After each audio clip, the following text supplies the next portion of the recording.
नमः शिवाय। हर हर महादेव। प्रिय दोस्तों, एक समय की बात है। किशनपुर गांव में एक निर्धन व्यक्ति रहता था। वह नित्य भगवान विष्णु और लक्ष्मी जी की पूजा किया करता था। एक बार उसने दिवाली के दिन भगवती लक्ष्मी की श्रद्धा भक्ति से पूजा अर्चना की। उसकी आराधना से लक्ष्मी जी प्रसन्न हो गईं। वह उसके सामने प्रकट हुई और उसे एक अंगूठी भेंट देकर अदृश्य हो गई। अंगूठी सामान्य नहीं थी। उसे पहनकर जैसे ही अगले दिन उसने धन पाने की कामना की, उसके सामने ढेर सारा धन लग गया। वह खुशी के मारे झूम उठा। उसी बीच उसे भूख लगी तो मन में उससे पकवान खाने की इच्छा हुई। कुछ ही पल में उसके सामने पकवान आ गए।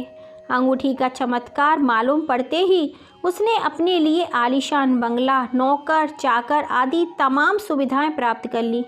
यह भगवती लक्ष्मी की कृपा से प्राप्त उस अंगूठी के कारण सुख से रहने लगा। अब उसे किसी प्रकार का कोई दुख, कष्ट या चिंता नहीं थी। नगर में उसका बहुत नाम हो गया। एक दिन उस नगर में जोरदार तूफान के साथ बारिश होने लगी। कई निर्धन लोगों के मकान के छप्पर भी उड़ गए। लोग इधर उधर भागने लगे। एक बुढ़िया उसके महल में आ गई।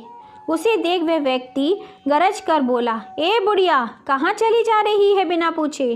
बुढ़िया ने कहा, कुछ देर के लिए तुम्हारे यहाँ रहना चाहती हूँ। लेकिन उसने उसे बुरी तरह डांट ठपट दिया। उस बुढ़िया ने कहा, मेरा कोई आसरा नहीं है।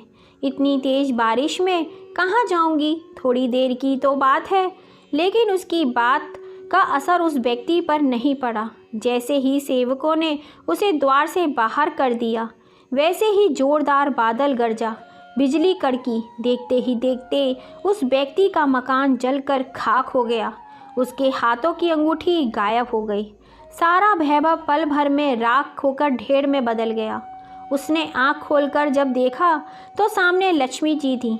जो बुढ़िया कुछ देर पहले उसके सामने दीनहीन होकर गिड़गिड़ा रही थी, वही अब लक्ष्मी जी के रूप में उसके सामने मंद मंद मुस्कुरा रही थी। मैं समझ गया, उसने बुढ़िया को नहीं, साक्षात लक्ष्मी जी को घर से निकाल दिया था। मैं भगवती के चरणों में गिर पड़ा। देवी बोली, तुम इस योग्य नहीं हो। जहाँ निर्धनों का सम्मान नहीं होता, मैं वहाँ निवास नहीं कर सकती। यह कहकर लक्ष्मी जी उसकी आंखों से ओझल हो गई। दोस्तों, आपको ये छोटी सी ज्ञानवर्धक कहानी पसंद आई हो तो कमेंट में जय माँ लक्ष्मी जरूर लिखिएगा। और हाँ, कभी भी अपने से नीचे गरीब लोगों का अनादर मत कीजिएगा। माँ लक्ष्मी किस रूप में आ जाए हमें नहीं पता। तो दोस्तों, इसी पर आधारित अब हम सुनेंगे माँ लक्ष्मी की दूसरी कहानी। अक्सर आपने देखा होगा, माँ लक्ष्मी हमेशा भगवान विष्णु के चरणों में ही बैठी रहती हैं और उनके हमेशा चरण दबाती हैं। तो इसी पर आधारित अब हम लाए हैं दूसरी कहानी। धन संपत्ति हर व्यक्ति की इच्छा होती है और धन की देवी माँ लक्ष्मी जी हैं। लक्ष्मी जी की प्राप्ति भगवान विष्णु के बिना नहीं हो सकती, क्योंकि भगवान विष्णु जगत के पालनहार हैं और माँ लक्ष्मी संपन्नता की देवी हैं। दोनों पृथ्वी पर अपना संतुलन बनाए रखने का काम करते हैं। एक पौराणिक कथा के अनुसार एक बार नारद जी ने माँ लक्ष्मी से पूछा, हे देवी, सभी देवतागण, राजा महाराजा सभी आपकी पूजा अर्चना करते हैं, फिर भी आप भगवान विष्णु के चरणों को क्यों दबाती रहती हैं? क्या भगवान विष्णु को आपने से कोई श्रेष्ठ समझती हैं?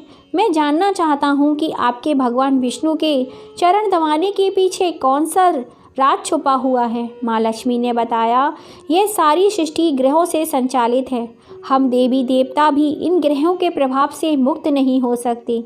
स्त्री के हाथ में देवगुरु बृहस्पति और पुरुष के चरणों में दानवों के गुरु शुक्राचार्य का वास होता है।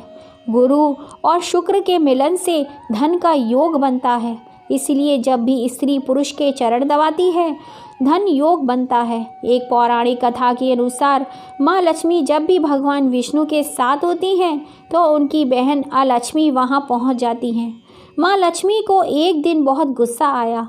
उन्होंने कहा कि जब मैं अपने पति के साथ होती हूँ तो तुम बार बार क्यों आ जाती हो?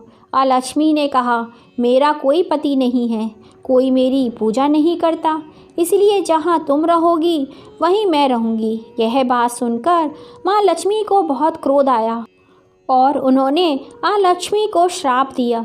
आज से मृत्यु के देवता तेरा पति है। जहाँ गंदगी, कलेश, आलस, पति पत्नी में झगड़ा होगा वहीं तेरा वास होगा। भगवान विष्णु पूरी सृष्टि के पालनहार है, जिनका दायित्व पूरी सृष्टि की रक्षा और पालना करना है। माँ लक्ष्मी विष्णु भगवान के चरणों को दबाकर उन्हें गंदगी से दूर रखती हैं, ताकि अलक्ष्मी उनके निकट न आ सके।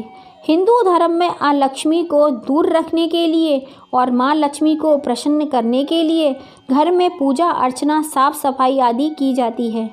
दोस्तों, आशा करते हैं ये छोटी सी ज्ञानवर्धक कहानी आपको पसंद आई होगी और आपके मन में चल रहे शायद इस क्वेश्चंस का आपको जवाब भी मिल गया होगा। अगर आपको जवाब मिल गया हो और कहानी पसंद आई हो तो प्लीज़ ज़्यादा से ज़्यादा इसे शेयर कीजिएगा, लाइक कीजिएगा और अभी तक आपने सब्सक्राइब नहीं किया है तो जल्दी से कर लीजिए। पास में लगी घंटी के बटन को दबाना मत भूलिएगा, जिससे हम जब भी कोई नई कहानी डालें उसका नोटिफिकेशन आपको मिल सके। और कमेंट में हर हर महादेव, जय माँ लक्ष्मी, जय भगवान विष्णु लिखना मत भूलिएगा। फिर मिलेंगे।